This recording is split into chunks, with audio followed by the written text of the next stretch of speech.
Selamünaleyküm. Ramazan ayı, insanlara rehber olarak indirilen Kur'an'ın indiği bir aydır. Ramazan ayı hem bireysel olarak bizlere hem ailelerimize eğitimin yapıldığı çok kıymetli bir zaman dilimidir. Allah-u Teala bütün ibadetleri insanların aynı zamanda ahlakına bir değişim ve dönüşüm yaratması amacıyla bizlere farz kılmıştır. Ramazan ayı da oruç ibadetinin icra edildiği bir zaman dilimidir. Peki bizler bireysel olarak ve ailemize bu zaman diliminde neler yapabiliriz? Ailemizin bir araya geldiği iftar sofraları, ailemizin bir araya geldiği sahur vakti, yine ailemizin bir araya geldiği teravihler, mukabeleler, farklı bir zamanda bulamayacağımız çok kıymetli ibadetlerdir. Bizleri bir araya getiren bir zaman dilimidir.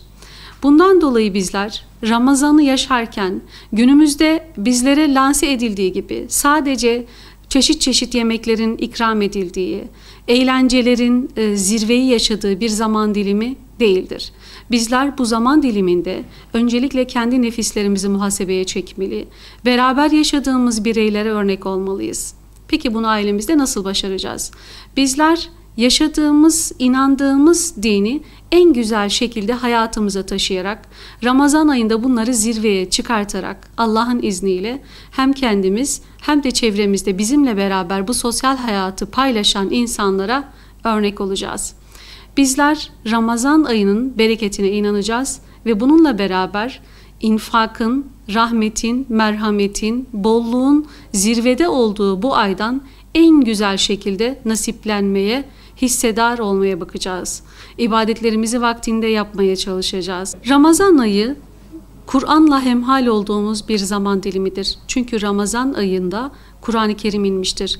Ramazan'ı o bir aydan daha değerli kılan, ayrıcalıklı kılan şey Kur'an-ı Kerim'in bu ayda nazil olmasıdır. Aynı zamanda Kadir Gecesi gibi eşi benzeri bulunmayan bir gece yine Ramazan ayı içerisindedir. Bizler bu zaman dilimini idrak ederken Kur'an'ı kendi ahlakımıza taşımaya kesinlikle özen göstermeliyiz. Özellikle ailemizde, birbirimize olan iletişimimizde, ilişkilerimizde kesinlikle Kur'an ahlakıyla ahlaklanmalı ve bunu en güzel şekilde yaşamalıyız. Allah-u Teala oruç benim içindir ve bunun ecrini, mükafatını verecek olan da benim demekte.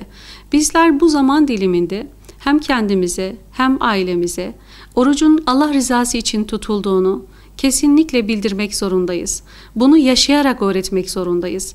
Bizler sadece Ramazan'da midemizi aç tutarak orucu idrak edemeyiz. İnsan maddi ve manevi boyutu olan bir varlıktır. Nasıl ki akşam iftar sofralarında midemizi, bedenimizi besliyorsak, bununla mutluluk duyuyorsak, ruhumuzun da aynı şekilde bir gıdaya ihtiyacı olduğunu unutmamalıyız. Bu vesileyle bizler Ramazan ayında aile olmanın, birlikte olmanın, beraberce Allah'a kulluk etmenin sevincini ve mutluluğunu yaşamak zorundayız, yaşamalıyız. Ailecek neler yapabiliriz? Evlerimizde Ramazan köşeleri oluşturabiliriz.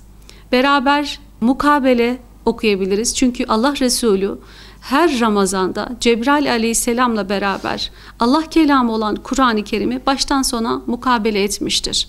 Rabbim bizlere de nasip etsin inşallah. Yine teravih namazı kılabiliriz. Allah'ın huzurunda, kıyamda durabiliriz. Kul olduğumuzu hatırlayabiliriz. Yine ailecek infakta bulunabiliriz. İhtiyaç sahiplerine yardımlar dağıtabiliriz. Bunu yetişkinler olarak bizler değil de bizden daha küçüklere yaptırarak dinimizin zekatı, sadakayı emretmesinin faziletini onlara yaşayarak öğretebiliriz. Yine bizler Ramazan ayında Müslüman olduğumuzu hatırlatacak, bizim kişiliğimize ve Müslüman kimliğimize katkı sağlayacak kitap okumaları yapabiliriz.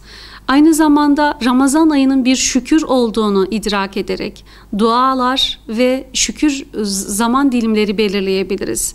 Yine bizler bizim dinimizin bize emretmiş olduğu, yaşlıların ve ihtiyaç sahiplerinin bu ayda bizleri dört gözle beklediklerini hatırlayarak, idrak ederek ailecek onları ziyaret edebiliriz. Yaşlıları, hastaları ziyaret ziyaret ederek onların hayır dualarını alabiliriz. Bugün dünyanın dört bir tarafında bizim maddi ve manevi desteklerimize ihtiyaç duyan Müslüman kardeşlerimizi hem madden hem manen destekleyebiliriz. Bunu ailecek yaptığımızda bu ayın yardımlaşma ayı olduğunu, rahmet ayı olduğunu, infak ayı olduğunu, şükür ayı olduğunu ailecek idrak ettiğimizde bunun mutluluğu ve sevinci, Ramazan'ın bereketi hanemizden dolup taşacaktır.